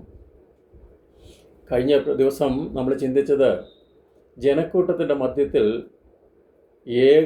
ഒറ്റപ്പെട്ട് നിൽക്കുന്ന ഒരു പുരുഷനെയാണ് നാം കണ്ടെങ്കിൽ, ഇവിടെ ജനസമുദ്രത്തിനു മുമ്പിൽ ഏകാഗിയായി ആരും ആശ്രയമില്ലാതെ നിൽക്കുന്ന ഒരു സ്ത്രീ. കർത്താവായ യേശുക്രിസ്തു എല്ലാവർക്കും വേണ്ടിയിട്ടാണ്, സ്ത്രീ പുരുഷ വ്യത്യാസമന്യേ താൻ ഈ ലോകത്തിലേക്ക് കടന്നു വന്ന സകലരെയും പാപത്തിൽ നിന്ന് വിടുവിക്കാൻ വേണ്ടിയിട്ടാണ് എന്നുള്ള ഒരു സന്ദേശം കൂടി നമുക്കിവിടെ കാണുവാൻ സാധിക്കും. ഇത്രയും പുരുഷന്മാരുടെ നടുവിൽ അവൾ തനിയെ നിൽക്കുകയാണ്. ലോകത്തിൻ്റെ നടുവിൽ അവൾ ഏകാഗിയായി നിൽക്കുകയാണ്. കുറ്റം ചുമത്തുന്നവരുടെ നടുവിൽ അവൾ ഏകാഗിയായി നിൽക്കുന്ന ഒരു സ്ത്രീ. അപമാനിക്കുവാൻ വേണ്ടി നിൽക്കുന്നവരുടെ നടുവിൽ അവൾ നിൽക്കുകയാണ്. കല്ലെറിയുവാൻ കരങ്ങളിൽ കല്ലുമായി നിൽക്കുന്നവരുടെ നടുവിൽ ഒരു സ്ത്രീ ഏകയായി നിൽക്കുകയാണ്. കഴിഞ്ഞ ദിവസം നമ്മൾ ചിന്തിച്ചപ്പോൾ, ലോകം മുഴുവൻ നമുക്കെതിരായാലും, ലോകം മുഴുവൻ കയറങ്ങളിൽ ഏന്തിക്കൊണ്ട് കല്ലെറിയുവാൻ വേണ്ടി ഓങ്ങി നിൽക്കുമ്പോൾ, അത് നമ്മോട് ചേർന്ന് നിൽക്കുന്ന ഒരു കർത്താവിൻ്റെ ചിത്രമല്ലേ നമുക്കിവിടെ കാണുവാൻ സാധിക്കുന്നത്. ഒരു കാര്യത്തിൽ ന്യായപ്രമാണം എന്ന കല്ല്, എന്നാൽ ദയയുടെയും സഹതാപത്തിൻ്റെയും പര്യായമായ നമ്മുടെ കർത്താവായ യേശുക്രിസ്തു, കൃപയുടെ പര്യായമായ നമ്മുടെ കർത്താവായ യേശുക്രിസ്തു. എബ്രായ ലേഖനം 4-ാം അധ്യായത്തിൻ്റെ 15-ാം വാക്യം നമുക്ക് വളരെ സുപരിതമായിട്ടുള്ള വാക്യമാണ്. നമുക്കുള്ള മഹാപുരോഹിതൻ നമ്മുടെ ബലഹീനതകളിൽ സഹതാപം കാണിപ്പാൻ കഴിയാത്തവനല്ല, പാപം ഒഴികെ, അത് അണ്ടർലൈൻ ചെയ്യേണ്ട ഒരു പ്രധാനപ്പെട്ട കാര്യമാണ്, പാപം ഒഴികെ സർവ്വത്തിലും നമുക്ക് തുല്യമായി പരീക്ഷിക്കപ്പെട്ടവനത്രേ നമുക്കുള്ളത്. സർവ്വത്തിലും അവൻ പാപം ചെയ്തിട്ടില്ല. എന്നാൽ നാം ഇന്ന് കടന്നു പോകുന്ന ശാരീരികവും മാനസികവും ആത്മീയവുമായിട്ടുള്ള സകല പ്രശ്നങ്ങളെയും മനസ്സിലാക്കുവാൻ കഴിവുള്ള, സഹതാപം കാണിക്കുവാൻ കഴിയുന്ന ഒരു കർത്താവായ യേശുക്രിസ്തുവാണ് നമുക്കുള്ളത്. അതൊരു ആശ്വാസത്തിൻ്റെ വചനമല്ലേ? നമുക്ക് ദൈവത്തെ സ്തുതിക്കാം. സങ്കീർത്തനം 69 സങ്കീർത്തനത്തിൻ്റെ 20 വാക്യം നാം വായിക്കുമ്പോൾ ഇങ്ങനെയാണ് നാം വായിക്കുന്നത്: നിന്ന എൻ്റെ ഹൃദയത്തെ തകർത്തു, ഞാൻ ഏറ്റവും വിഷാദിച്ചിരിക്കുന്നു, വല്ലവനും സഹതാപം തോന്നുമോ എന്ന് എന്നെ തന്നെ എന്ന് ഞാൻ നോക്കിക്കൊണ്ടിരുന്നു, ആരെയും കണ്ടില്ല താനും. ഇത് ദാവീദിൻ്റെ അനുഭവമാണ്. ദാവീദ് തൻ്റെ അനുഭവത്തിൽ കൂടി പ്രവചന രൂപത്തിൽ ദാവീദ് പുത്രനായ കർത്താവായ യേശുക്രിസ്തുവിനെ കുറിച്ച് പറയുന്നതായിട്ടാണ് നമുക്കിവിടെ കാണുവാൻ സാധിക്കുന്നത്. പറയുകയാണ്, നിന്ന് ആർക്കെങ്കിലും സഹതാപം തോന്നുമോ എന്ന് ഞാൻ നോക്കിക്കൊണ്ടിരുന്നു, ആർക്കും കണ്ടില്ല. ഈ സാഹചര്യത്തിൽ കൂടിയാണ് ഈ സ്ത്രീ കടന്നു പോകുന്നത്. അവൾ കടന്നു പോകുന്ന നിന്ന്, പരിഹാസം, ശാരീരിക പീഡനം, വളരെ അസഹനീയമായ സാഹചര്യം. ശാരീരിക പീഡനത്തെക്കാൾ ഏറ്റവും മാനസികം ഏറ്റവും പ്രയാസപ്പെടുത്തുന്ന ഒരു കാര്യമാണ് നിന്ന, പരിഹാസം, ആ മാനസികമായിട്ടുള്ള പീഡനം. പലപ്പോഴും നമ്മുടെ ജീവിതത്തിലും എത്രയധികം മാനസിക പീഡനങ്ങളിലൂടെ കടന്നു പോയിട്ടുണ്ട്. പലപ്പോഴും എത്രയോ ആളുകൾ നാം അറിയാത്ത കാര്യത്തിന് വേണ്ടി നമ്മെ കല്ലെറിയാൻ വേണ്ടി ഓങ്ങിക്കൊണ്ട് നിൽക്കുന്ന സാഹചര്യത്തിൽ കൂടെ നാം കടന്നു പോയിട്ടില്ലേ? നാം അറിയാത്ത പല കാര്യങ്ങളും നമുക്കെതിരായി അവർ പ്രചരിപ്പിച്ചിട്ടില്ലേ? ഇന്നത്തെ കാലത്ത് എത്രയോ എളുപ്പമാണ്, പ്രത്യേകിച്ച് സോഷ്യൽ മീഡിയയൊക്കെ വളരെ വളരെ ഈസി ആയിട്ട് നിൽക്കുന്ന ഒരു സാഹചര്യത്തിലാണ് ഞാനും നിങ്ങളുമായിരിക്കുന്നത്.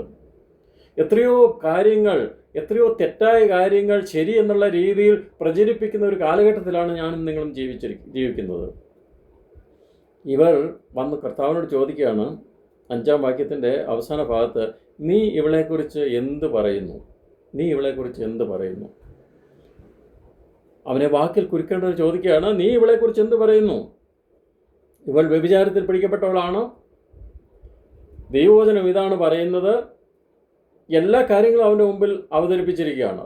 ഞങ്ങൾക്ക് വചനം നന്നായിട്ട് അറിയാം, എന്താണ് ചെയ്യേണ്ടതെന്ന് ഞങ്ങൾക്ക് കൃത്യമായിട്ട് അറിയാം. ഇനി നിൻ്റെ അഭിപ്രായം കൂടെ ഒന്ന് കേട്ടാൽ മതി. നാം ഓർപ്പിച്ചതുപോലെ കർത്താവിന് 2 വഴിക്കൂടെയും ഒന്നും സംസാരിക്കുവാനോ പറ്റാത്ത ഒരു അവർ വിചാരിച്ചു ഇതൊരു വലിയൊരു ട്രാപ്പാണ്, ഇവൻ ഇവിടെ നിന്ന് രക്ഷപ്പെടുകയില്ല. അങ്ങനെ ഒരു ട്രാപ്പിലേക്ക് കർത്താവിനെ എത്തിക്കുക എന്നുള്ളതായിരുന്നല്ലോ അവരുടെ ലക്ഷ്യം. 6 വാക്യത്തിൽ, യേശു കുനിഞ്ഞ് വിരൽ കൊണ്ട് നിലത്ത് എഴുതിക്കൊണ്ടിരുന്നു എന്ന് പറഞ്ഞാൽ താൽക്കാലികമായിട്ട് അവൻ മറുപടി ഒന്നും പറഞ്ഞില്ല. ഇത് നമ്മളുടെ ജീവിതത്തിലും വളരെ പ്രായോഗികമാക്കാവുന്ന ഒരു കാര്യമാണ്. നമ്മുടെ ആത്മീയ ജീവിതത്തിൽ, കുടുംബ ജീവിതത്തിൽ, നമ്മുടെ ഒഫീഷ്യൽ ലൈഫിൽ, നാം ആയിരിക്കുന്ന ലോകത്തിൽ നമുക്ക് വളരെ പ്രാക്ടിക്കലായിട്ട് പ്രായോഗികമാക്കാൻ പറ്റുന്ന ഒരു കാര്യമാണ്. എല്ലാ ചോദ്യങ്ങൾക്കും എല്ലായ്പ്പോഴും മറുപടി കൊടുക്കേണ്ട ആവശ്യമില്ല. മറുപടി അർഹിക്കുന്ന ചോദ്യങ്ങൾക്ക് മാത്രം മറുപടി കൊടുത്താൽ മതി. കർത്താവായ യേശുക്രിസ്തു താന് വായി തുറക്കാതെ ഇരുന്നു. യെശയ്യാപ്രവചനം 53 അധ്യായത്തിൻ്റെ 7 വാക്യത്തിൽ നാം കാണുന്നത്, തന്നെത്താൻ താഴ്ത്തി വായി തുറക്കാതെ ഇരുന്നിട്ടും അവൻ പീഡിപ്പിക്കപ്പെട്ടു. അവൻ വായി തുറക്കേണ്ട സ്ഥലത്ത് മാത്രം വായി തുറന്നു, വായി അടച്ചിരിക്കേണ്ട സ്ഥലത്ത് അവൻ വായി അടച്ചിരുന്നു. അപ്പോസ്തലപ്രവൃത്തി 8 അധ്യായത്തിൻ്റെ 32 വാക്യത്തിൽ ഇങ്ങനെയാണ് വായിക്കുന്നത്, രോമം കത്തിരിക്കുന്നവരുടെ മുമ്പാകെ മിണ്ടാതെ ഇരിക്കുന്ന കുഞ്ഞാടിനെ പോലെ അവൻ വായി തുറക്കാതെ ഇരുന്നു. ഹേരോദാവിൻ്റെ മുമ്പിൽ, മഹാപുരോഹിതന്മാരുടെ മുമ്പിൽ അവൻ മിണ്ടാതെ ഇരുന്നു. കർത്താവിൻ്റെ അർത്ഥ സഹോദരനായ യാക്കോബ് ഇങ്ങനെ എഴുതിയിട്ടുണ്ട് 1 അധ്യായത്തിൻ്റെ 19 വാക്യത്തിൽ, എന്നാൽ ഏത് മനുഷ്യനും കേൾപ്പാൻ വേഗതയും പറവാൻ താമസവും കോപത്തിന് താമസമുള്ളവനായിരിക്കട്ടെ. ഈ ഒരേ ഒരു വാക്യം നമ്മുടെ ജീവിതത്തിൽ പ്രായോഗികമാക്കിയാൽ സഭയിലെ പ്രശ്നം, കുടുംബത്തിലെ പ്രശ്നം, ഓഫീസിലെ പ്രശ്നം, നാം ആയിരിക്കുന്ന സാഹചര്യങ്ങളിലെ എല്ലാ പ്രശ്നങ്ങൾക്കും വലിയൊരു പരിഹാരമാണ്. കേൾക്കുവാൻ വേഗതയുള്ളവനായിരിക്കട്ടെ. ചുറ്റുപാട് നടക്കുന്ന എന്താണെന്ന് നാം മനസ്സിലാക്കിയിരിക്കണം.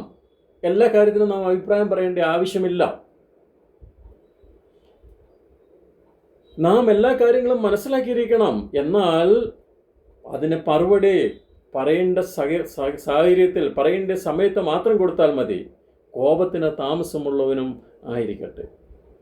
കർത്താവായ യേശുക്രിസ്തു കുനിഞ്ഞ് വിരൽ കൊണ്ട് എന്താണ് എഴുതിയതെന്ന് തിരുവചനത്തിൽ രേഖപ്പെടുത്താത്തത്തോളം കാലം എന്താണ് എഴുതിയിരിക്കുന്നതെന്ന് നമുക്ക് ആധികാരികമായിട്ട് പറയുവാൻ സാധ്യമല്ല. ധാരാളം ആളുകൾ അതിനെക്കുറിച്ച് ധാരാളം കാര്യങ്ങൾ പറഞ്ഞിട്ടുണ്ട്. എന്നാൽ നമുക്കറിയില്ല ചിലർ പറയുന്നത് പുറപ്പാട് പുസ്തകം 31 അധ്യായത്തിൻ്റെ 18 വാക്യത്തിൽ കർത്താവായ യേശു ക്രിസ്തു ദൈവത്തിൻ്റെ കൈവിരൽ കൊണ്ട് എഴുതിയ കൽപ്പനകളായ സാക്ഷ്യ പലക രണ്ടും അവൻ്റെ കയ്യിൽ കൊടുത്തു എന്ന് നാം വായിക്കുന്നു. 31 അധ്യായം 18 വാക്യം. അപ്പോൾ കർത്താവായ യേശു ക്രിസ്തു അവിടെ 10 കൽപ്പനകളാണ് എഴുതിയതെന്നും 7ാമത്തെ കൽപ്പന താൻ വളരെ വ്യക്തമായിട്ട് അവിടെ എഴുതിയെന്നും വ്യഭിചാരം ചെയ്യരുത് എന്നുള്ളത് വ്യക്തമായിട്ട് എഴുതിയെന്നും ചില ആളുകൾ അഭിപ്രായം പറയുന്നു. എന്നാൽ നമുക്കതിനെക്കുറിച്ച് അറിയത്തില്ലാത്തത് കൊണ്ട് അത് ആ ഭാഗം വിട്ടുകളയാണ് നല്ലത്. രണ്ടാമത്, ചില ആളുകളുടെ അഭിപ്രായത്തിൽ കർത്താവ് കുനിഞ്ഞ് നിലത്ത് എഴുതിയത് ആ സ്ത്രീയോടുകൂടി ഉണ്ടായിരുന്ന പുരുഷന്മാരുടെ പേരുകളാണ് താൻ ഓരോന്നോരോന്നായി എഴുതിയതെന്ന് ചില ആളുകൾ അഭിപ്രായപ്പെടുന്നു. അത് നമുക്ക് വ്യക്തമായിട്ട് അറിയയില്ല. എന്നാൽ ഇവിടെ അവൻ കുനിഞ്ഞ് വിരൽ കൊണ്ട് എഴുതിക്കൊണ്ടിരുന്നതായിട്ട് നാം വായിക്കുന്നു. അതിനുശേഷം കർത്താവ് 7ാം വാക്യത്തിൻ്റെ അവസാന ഭാഗത്തിൽ വളരെ ലോകപ്രശസ്തമായ ഒരു വാക്യമാണത്. പലപ്പോഴും അവിശ്വാസികൾ പോലും ഉപയോഗിക്കുന്ന ഒരു വാക്യമാണ്, ബൈബിളിലെ വാക്യമാണ്, കർത്താവായ യേശു ക്രിസ്തു പറഞ്ഞ വചനമാണ് എന്ന് മനസ്സിലാക്കാതെ പോലും ആളുകൾ പലപ്പോഴും ഉപയോഗിക്കുന്നൊരു വാക്യമാണ്. യേശു നിവർന്നതിന് ശേഷം അവരോട് ചോദിക്കുക, ഇങ്ങനെ പറയുന്നു, നിങ്ങളിൽ പാപമില്ലാത്തവൻ അവളെ ഒന്നാമത് കല്ലെറിയട്ടെ. നിങ്ങളിൽ പാപമില്ലാത്തവൻ അവളെ ഒന്നാമത് കല്ലെറിയട്ടെ എന്ന് അവരോട് പറഞ്ഞു. പിന്നെയും കുനിഞ്ഞ് അവൻ വിരൽ കൊണ്ട് നിലത്ത് എഴുതിക്കൊണ്ടിരുന്നു. ഒന്നാമത് കല്ലെറിയേണ്ടത് സാക്ഷികളായിരിക്കണം. ഒരുത്തനെ കൊല്ലുവാൻ വിധിക്കുന്നുവെങ്കിൽ ഒരു സാക്ഷി പറഞ്ഞത് കൊണ്ട് മാത്രം ഒരാളിനെ കൊല്ലുവാൻ സാധ്യമല്ല. ഒന്നിൽ കൂടുതൽ സാക്ഷികളുണ്ടായിരിക്കണം. അവർ കണ്ട സാക്ഷികളായിരിക്കണം ആദ്യത്തെ കല്ലെറിയേണ്ടത്. ആവർത്തന പുസ്തകം 17ാം അധ്യായത്തിൻ്റെ 7ാം വാക്യത്തിലാണത് കാണുന്നത്. ആദ്യം സാക്ഷികളായിരിക്കണം അവരെ കല്ലെറിയേണ്ടത്, പിന്നെ സർവ്വജനവും കല്ലെറിയണം. ഇതാണ് മോശയുടെ ന്യായപ്രമാണത്തിൽ മോശ പറഞ്ഞ കാര്യം. കർത്താവ് മോശയുടെ ന്യായപ്രമാണം നിങ്ങൾ അതേപോലെ ചെയ്തോ, കുഴപ്പമൊന്നുമില്ല. പക്ഷേ ഒരു കണ്ടീഷൻ, ഇതെറിയുമ്പോൾ നിങ്ങളിൽ പാപമില്ലാത്തവൻ മാത്രം അവളെ കുറ്റം വിധിക്കണം.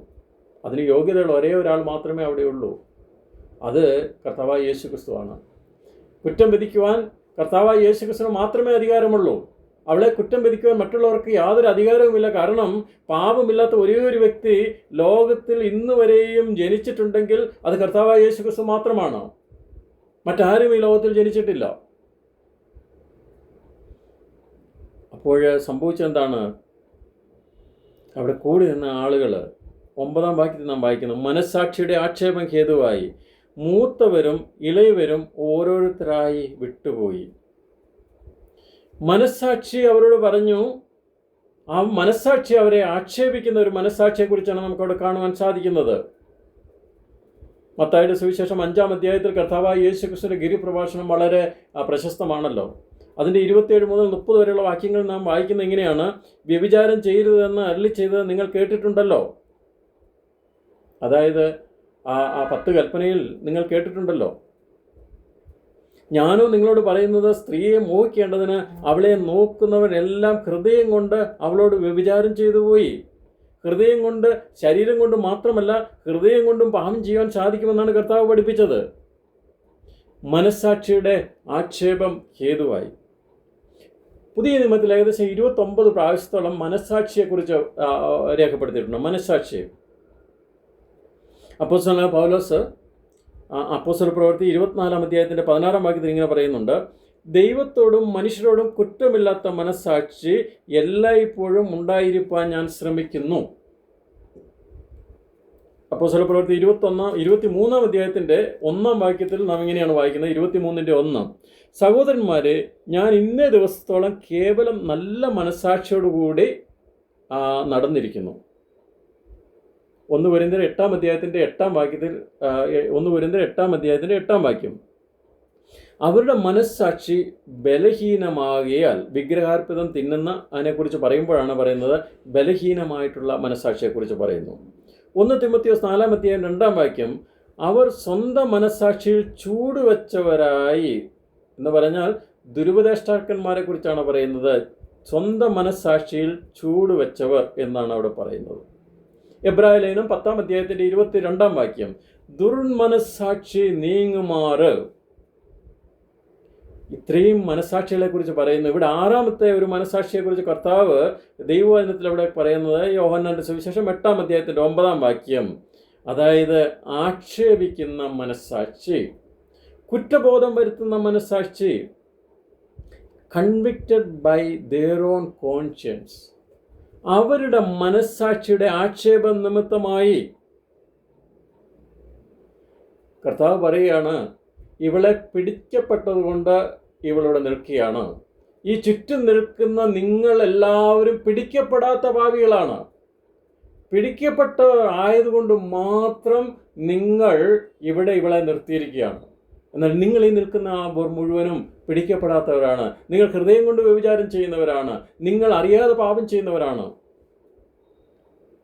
അവരുടെ മനസ്സാക്ഷി അവരോട് ചോദിച്ചു, നീ തന്നെ പാപത്തിൽ ജീവിച്ചുകൊണ്ട് മറ്റുള്ളവരുടെ നേർ കല്ലെറിയുവാൻ നിനക്കെന്താണ് യോഗ്യത? അതിനുള്ള യോഗ്യത, എന്തെങ്കിലും യോഗ്യത നിനക്കുണ്ടോ? നീ തന്നെ രഹസ്യഭാവത്തിൽ ജീവിച്ചുകൊണ്ട് സഹോദരനെ മൂഢ എന്ന് പറഞ്ഞാൽ അഗ്നി നരകത്തിന് യോഗ്യനാണ് എന്ന് പഠിപ്പിച്ച കർത്താവായ യേശു ക്രിസ്തു. സഹോദരൻ നിസ്സാര എന്ന് പറഞ്ഞു കഴിഞ്ഞാൽ അത് നിനക്ക് ന്യായവിധിക്ക് യോഗ്യമാണ് എന്ന് പഠിപ്പിച്ച കർത്താവ് ഇവനെ വലിയ പാപത്തിൽ പിടിച്ചതുകൊണ്ട് അവരുടെ പാപം ചെറുതായി കാണുന്ന ഒരു സാഹചര്യം. ഒരു ദേവദാസൻ ഇങ്ങനെ പറയുന്നുണ്ട്. ജെയിൻ ഡാർബി എന്ന് പറയുന്ന ദേവദാസൻ ഇങ്ങനെ താൻ പറയുണ്ടായി, ദൈവത്തിന് മുമ്പിൽ കൂടിയതും കുറഞ്ഞതുമായ ഒരു പാപമില്ല. തന്നേക്കാൾ കൂടിയ പാപം ചെയ്യുന്നവനെ നോക്കി താൻ ചെയ്ത പാപത്തെ നിസ്സാരമാക്കി കാണുന്ന പ്രവണത മനുഷ്യരിൽ സാധാരണ കാണുന്നുണ്ട്. അതായത് ഒരു വ്യഭിചാരം ചെയ്ത ഒരു വ്യക്തി വലിയ പാപം ചെയ്തു എന്നും താൻ ചെയ്യുന്ന പാപത്തെ അത് ചെറുതായി കാണുവാനുള്ള ഒരു അവസരമായി മനുഷ്യർ കാണുന്നു. മറ്റുള്ളവരെ കുറ്റം ചുമത്തുകയും കല്ലെറിയുകയും ചെയ്യുന്നത് തൻ്റെ ദുഷ്ടതയെ മറയ്ക്കുവാനുള്ള ഒരു പുകമറയായി അവർ കാണുന്നുവെന്ന് ജെയിൻ ഡാർബി എന്ന് പറയുന്ന ഒരു സഹോദരൻ പറയുകയുണ്ടായി. അതെ, അവരുടെ മനസ്സാക്ഷി. പല മനസ്സാക്ഷികളെക്കുറിച്ച് ദൈവവചനത്തിൽ പറയുന്നത് ഞാൻ ചിന്തിച്ചല്ലോ. 1, കുറ്റമില്ലാത്ത മനസ്സാക്ഷി. 2, നല്ല മനസ്സാക്ഷി. 3, ബലഹീനമായ മനസ്സാക്ഷി. 4, ചൂട് വെച്ച മനസ്സാക്ഷി. 5-മതായി ദുർമനസ്സാക്ഷി. അവസാനമായിട്ട് ഇവിടെ പറയുകയാണ് മറ്റുള്ളവരെ ആക്ഷേപിക്കുന്ന മനസ്സാക്ഷി. 9-ഉം 10-ഉം വാക്യങ്ങൾ, യേശു മാത്രവും നടുവിൽ നിന്ന് ഓരോരുത്തരായി ഇത് കേട്ട് കഴിഞ്ഞപ്പോൾ അവരുടെ മനസ്സാക്ഷി അവരെ കുത്തി. ഓരോരുത്തരെ, മൂത്തവൻ മുതൽ ഇളയവൻ വരെ, ഏറ്റവും പ്രായം കൂടിയവർക്ക് കാര്യം പെട്ടെന്ന് മനസ്സിലായി. അവർക്ക് കാര്യങ്ങളെ വളരെ വ്യക്തമായിട്ട് അവരുടെ ഹൃദയത്തിൽ മനസ്സിലായി. അവരുടെ മനസ്സാക്ഷി അവരെ കുത്തി. അവർക്ക് എറിയുവാൻ അവരുടെ കരങ്ങൾക്ക് ബലം നഷ്ടപ്പെട്ടു. ആ കല്ല് ഓങ്ങിക്കൊണ്ടിരുന്ന അവരുടെ കരങ്ങളുടെ ബലം നഷ്ടപ്പെട്ടതിന് ശേഷം അവർ ഓരോരുത്തരുടെ കല്ലുകൾ താഴെയിട്ടതിന് ശേഷം അവിടെ നിന്ന് പോവുകയാണ്. യേശു രണ്ടാമത് വീണ്ടും നിവർന്നു. 9-ഉം 10-ഉം വാക്യങ്ങളിൽ, യേശു മാത്രവും നടുവിൽ നിൽക്കുന്ന സ്ത്രീയും ശേഷിച്ചു. യേശു നിവർന്ന് അവളോട്, സ്ത്രീയെ, അവർ എവിടെ? നിനക്ക് ആരും ശിക്ഷ വിധിച്ചില്ലയോ എന്ന് ചോദിച്ചു. കർത്താവ് പല ചോദ്യങ്ങൾ പലപ്പോഴും ചോദിക്കുന്നതായിട്ട് നമുക്ക് കാണാൻ സാധിക്കും. അതിലൊരു ചോദ്യമാണ് ഇവിടെ കാണുന്നത്. സ്ത്രീയെ, അവർ എവിടെ? കുനിഞ്ഞിരുന്ന കർത്താവ് യേശുക്രിസ്തു നിവർന്നു നോക്കിയപ്പോൾ ആരെയും കാണുന്നില്ല, സ്ത്രീയെ മാത്രം കാണുന്നു. യേശുക്രിസ്തു അവനോട് ചോദിക്കുകയാണ്, സ്ത്രീയെ, അവർ എവിടെ? ആരും നിനക്ക് ശിക്ഷ വിധിച്ചില്ലയോ? കർത്താവിന് അറിയാം, എങ്കിലും കർത്താവ് ചോദിക്കുകയാണ്. അവൾ പറയുന്നു, 11-ാം വാക്യം, ഇല്ല കർത്താവേ എന്ന് അവൾ പറഞ്ഞു. കർത്താവ് പറയുകയാണ്, ഞാനും നിനക്ക് ശിക്ഷ വിധിക്കുന്നില്ല. എത്ര ആശ്വാസത്തിൻ്റെ വാക്കുകളാണ് നമ്മുടെ കർത്താവായ യേശുക്രിസ്തുവിൻ്റെ വായിൽ നിന്ന് വരുന്നത്. വലിയ പാപത്തിൽ, വ്യഭിചാര കർമ്മത്തിൽ പിടിക്കപ്പെട്ട ഒരു സ്ത്രീ മുൻപിൽ കൊണ്ടുവന്ന് കഴിഞ്ഞപ്പോൾ ആ ഗുരു പറയുകയാണ്, അവളെ പാപമില്ലാത്തവൾ കല്ലെറിയട്ടെ. നിന്റെ മേൽ ഞാനും കുറ്റം ചുമത്തുന്നില്ല, അല്ലെങ്കിൽ ഞാനും നിന്നെ ശിക്ഷ വിധിക്കുന്നില്ല. നീ ചെയ്തത് തെറ്റാണ്, പക്ഷെ നിനക്ക് ശിക്ഷ ഞാൻ വിധിക്കുന്നില്ല. പോക, ഇനി പാപം ചെയ്യരുതെന്ന് പറഞ്ഞു. കർത്താവ് 38 വർഷം സംവത്സരം കിടന്ന പക്ഷപാതക്കാരനോട് താനിങ്ങനെ പറയുകയാണ്, അധികം തിന്മ ഭവിക്കാതിരിപ്പാനായി ഇനി പാപം ചെയ്യരുത്. യെസ്, നീ ദുഷ്ടതയിൽ പ്രസാദിക്കുന്ന ദൈവമല്ല എന്ന് ദൈവവചനം പറയുന്നു. 5-ാം സങ്കീർത്തനത്തിൻ്റെ 4-ാം വാക്യം. ദൈവം ദുഷ്ടതയിൽ പ്രശംസിക്കുന്നവനല്ല. ദൈവം പാപിയെ സ്നേഹിക്കുന്നു, പാപത്തെ വെറുക്കുന്നവനാണ്. പാപത്തെ വളരെ ലൈറ്റായിട്ടോ അല്ലെങ്കിൽ വളരെ ലൈറ്റായിട്ട് കാണുന്നവനല്ല നമ്മുടെ കർത്താവ്. പാപത്തിനെ അതിൻ്റേതായിട്ടുള്ള ഗൗരവത്തോടുകൂടി മാത്രം നോക്കിക്കാണുന്നവനാണ് നമ്മുടെ കർത്താവായ യേശു ക്രിസ്തു. എന്നാൽ കർത്താവിന് പാപത്തെ ക്ഷമിക്കുവാനുള്ള പാപത്തെ ക്ഷമിക്കുവാൻ ദൈവത്തിന് മാത്രമേ സാധിക്കുകയുള്ളൂ. സാക്ഷാൽ ദൈവപുത്രനായ കർത്താവായ യേശു ക്രിസ്തു പറയുകയാണ്, നീ ഇനിയും പാപത്തിൽ തുടരരുത്, പാപത്തിൽ ജീവിക്കരുത്, നിന്റെ പാപം ഞാൻ ക്ഷമിച്ചിരിക്കുന്നു.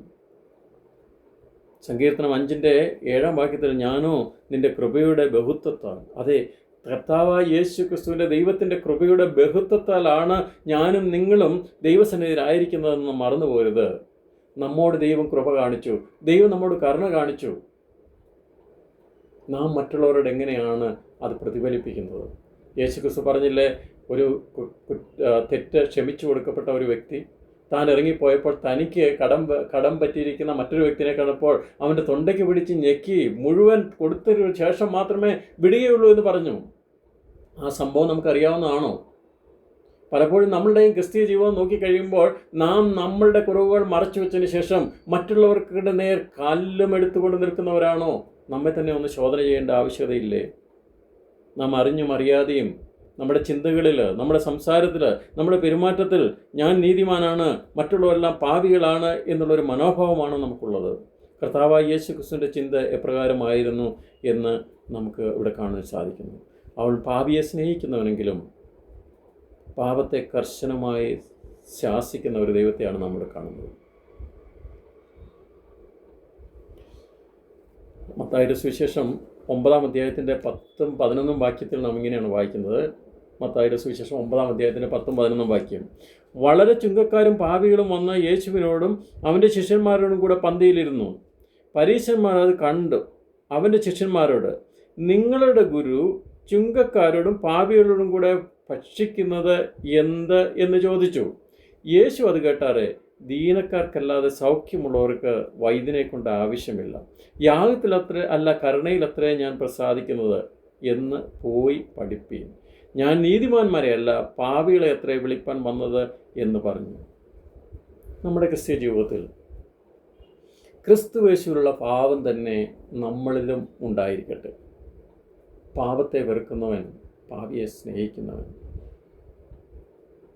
ഒരു വശത്ത് നിയമസിദ്ധാന്തം അഥവാ ലീഗലിസം. നാം നമ്മൾ തന്നെ ഒന്ന് ശോധന ചെയ്യേണ്ട ആവശ്യമില്ലേ?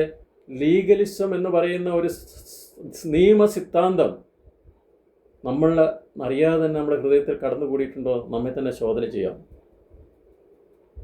അതെ, ഇവിടെ പരീശന്മാരും യഹൂദന്മാർ ഇവിടെ ആ നിയമസിദ്ധാന്തത്തിൻ്റെ പ്രതിനിധികൾ. കർത്താവായ യേശു ക്രിസ്തു കൃപയുടെയും കരുണയുടെയും പ്രതിനിധിയായ കർത്താവായ യേശു ക്രിസ്തു. നാം ഏത് പക്ഷത്താണ്? രണ്ടാമതായി, മറ്റുള്ളവരെ വിധിക്കുവാൻ അവൻ്റെ കുറ്റവും കുറവും പാപവും ഒക്കെ തേടി പിടിച്ച് യേശുവിൻ്റെ മുമ്പിൽ, അതും കർത്താവിനെ പരീക്ഷിക്കുവാൻ എത്തിയ ഒരു കൂട്ടം ആളുകളെയാണ് നമുക്ക് കാണാൻ സാധിക്കുന്നത്. മൂന്നാമതായിട്ട് നാം ചിന്തിച്ചു, പാപമില്ലാത്തവർക്ക് മാത്രമേ ഒരുവനെ കുറ്റം വിധിക്കുവാൻ യോഗ്യതയുള്ളൂ. അത് നമ്മുടെ കർത്താവായ യേശു ക്രിസ്തുവിന് മാത്രമാണ്. അത് ദൈവത്തിന് വിട്ടുകൊടുക്കുക. നാലാമത് നാം കാണുന്നത്, ആ പാപിയോട് താൻ ക്ഷമിച്ചു. എന്നാൽ വളരെ കർശനമായി യേശു ക്രിസ്തു താക്കീത് ചെയ്തു, പറഞ്ഞു, ഇനിയും പാപം ചെയ്യരുത്, ഇനിയും പാപത്തിൽ തുടരരുത്, പാപത്തിൽ നീ ജീവിക്കരുത്. അഞ്ചാമതായിട്ട്, Jesus treated everyone with dignity. നാം പലപ്പോഴും വിട്ടുപോകുന്നൊരു കാര്യമാണ്. കർത്താവായ യേശു ക്രിസ്തു വളരെ അന്തസ്സോടും ബഹുമാനത്തോടും കൂടിയാണ് എല്ലാവരോടും പെരുമാറിയത്. ഇവിടെ ഒരു കാരണവശാലും അന്തസ്സോടോ ബഹുമാനത്തോടോ ഒരു ഡിഗ്നിറ്റിയും ഇല്ലാത്ത ഒരു സ്ത്രീയാണ് അവിടെ വന്ന് നിന്നത് സമൂഹത്തിൽ. എന്നാൽ അവളോട് ഈ കർത്താവിൻ്റെ പെരുമാറ്റം ഏത് രീതിയിലായിരുന്നു? നാം മറ്റുള്ളവരോട് ഏത് രീതിയിലാണ് പെരുമാറുന്നത്? നമ്മളുടെ ജീവിതത്തിൽ നമ്മുടെ പെരുമാറ്റം, നമ്മുടെ സംസാരം, നമ്മളുടെ ഇടപെടൽ, മറ്റുള്ളവരെ നമ്മൾ do we treat dum with dignity? മറ്റുള്ളവരെ നാം മുൻപതിയോടെയാണ് കാണുന്നത്. അവസാനിപ്പിക്കുന്നതിന് മുമ്പ് ചില നാളുകൾക്ക് മുമ്പ് ഞാൻ വായിച്ച ഒരു സംഭവം എൻ്റെ മനസ്സിലേക്ക് വരികയാണ്. 1748 ഇംഗ്ലണ്ടിൽ ജീവിച്ചിരുന്ന ഒരു വ്യക്തിയാണ്. അദ്ദേഹത്തിൻ്റെ പേരാണ് ജോൺ ന്യൂട്ടൺ. ഈ ജോൺ ന്യൂട്ടൺ അദ്ദേഹം ഒരു സ്ലേവ് ട്രേഡർ എന്ന് പറഞ്ഞാൽ അടിമകളെ ആഫ്രിക്കയിൽ നിന്ന് വാങ്ങി ഇംഗ്ലണ്ടിൽ കൊണ്ടുവന്ന് വിൽക്കുന്ന ജോലിയായിരുന്നു ഈ ജോൺ ന്യൂട്ടൺ ഉണ്ടായിരുന്നത്. താൻ ഒരിക്കൽ അടിമകളെ വാങ്ങിക്കൊണ്ട് കപ്പലിൽ വന്നപ്പോൾ വലിയ കപ്പൽ മുങ്ങി വളരെ വലിയ പ്രശ്നത്തിലേക്ക് പോയി. താൻ ദൈവത്തോട് പ്രാർത്ഥിച്ചു, ദൈവമേ, എൻ്റെ ജീവനെ രക്ഷിച്ചു കഴിഞ്ഞാൽ എൻ്റെ ജീവൻ ഞാൻ നിനക്ക് വേണ്ടി നൽകിത്തരാമെന്ന് താൻ പ്രാർത്ഥിക്കുകയുണ്ടായി. ദൈവം തന്നെ രക്ഷിച്ചു. താൻ തൻ്റെ ഡയറിയിൽ ഇങ്ങനെ എഴുതി, amazing grace, how sweet the sound that saved a wretch like me. I once was lost, but now I am found. Was blind, but now I see. Amazing grace എന്നുള്ള ആ മനോഹരമായ പാട്ട് ഇന്ന് ഏകദേശം 250 വർഷങ്ങൾക്ക് ശേഷവും ഇന്നും നാം ആരാധനയ്ക്കൊക്കെ കൂടുമ്പോൾ പലപ്പോഴും പാടാറുണ്ട്. Amazing grace, how sweet the sound that saved A wretch like me. അതെ, ഇത്രയും പാപത്തിൽ ജീവിച്ച വ്യഭിചാരിണിയായ സ്ത്രീ, അവൾ പാപത്തിൽ നിന്ന് വിടുന്നതിന് ശേഷം അവൾ ഇന്ന് ജീവിച്ചിരുന്നെങ്കിൽ അവളും ആ പാട്ട് പാടുമായിരുന്നു. അതെ, 250 വർഷങ്ങൾക്ക് ശേഷം ഇന്നും നാം പാടി ആശ്വസിപ്പിക്കുകയാണ്, എന്നെ രക്ഷിച്ച ആ വലിയ കൃപ എത്ര അവർണ്ണനീയം എന്ന് താൻ പാടുകയാണ്. അതുകൊണ്ട് നല്ലവനായ ദൈവം, വലിയവനായ ദൈവം നമ്മെ സഹായിക്കട്ടെ. നമുക്ക് മറ്റുള്ളവരെ സഹതാപത്തിൻ്റെ കണ്ണുകൾ കൊണ്ട്, കർത്താവ് കാണുന്ന അതേ കണ്ണുകൾ കൊണ്ട് ക്രിസ്തു യേശുവിൻ്റെ ഭാവം തന്നെ നമ്മളിലും ഉണ്ടായിരിക്കട്ടെ. ഈ അവസരം തന്ന എല്ലാ പ്രിയപ്പെട്ടവരോടും ഒരിക്കൽ കൂടി കർത്താവായ യേശു ക്രിസ്തുവിന്റെ നാമത്തിൽ ഞാൻ നന്ദി അറിയിക്കുന്നു. ദൈവം നമ്മെ സഹായിക്കട്ടെ.